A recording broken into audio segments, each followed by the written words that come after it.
Ito na ang mabibilis na balita. Arestado sa entrapment operation ang mag-inang nagsasagawa umano ng abortion sa Baliwag, Bulacan. Ayon sa mga otoridad, sa social media pinopromote ng mga suspect ang kanilang serbisyo. Nabawi sa kanila ang ginamit na marked money at mga equipment para sa paglalaglag ng sanggol. Bukod sa 20,000 pesos na bayad, nangihingi pa ng extra charges sa mga suspect para sa gamot at pagpapalibing sa fetus. Sinusubukan pang kuhanan ng pahayag ang mga suspect na mahaharap sa reklamong illegal practice of medicine, paglabag sa FDA law at illegal abortion in relation sa cybercrime law.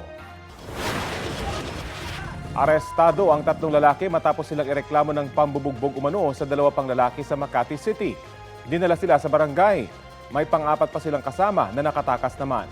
Ayon sa mga saksi, nakita nilang nagkakagulo sa tapat ng isang bakery hanggang umabot sila sa tapat ng isang convenience store. Nagtamo raw ng mga sugat sa mukha at iba't ibang bahagi ng katawan ng 2 nagre-reklamo. Hindi sila nakuna ng pahayag dahil kinailangan nilang magpa-medical. Depensa naman ng mga inirereklamo, ang kabilang panig ang nagsimula ng gulo. Sabi ng opisyal ng barangay, sisikapin nilang pag-ayos ang magkabilang panig. Kapuso, alamin ang maiinit na balita. Bisitahin at mag-subscribe sa GMA Integrated News sa YouTube. Sa mga kapuso abroad, samahan niyo kami sa GMA Pinoy TV at sa www.gmanews.tv.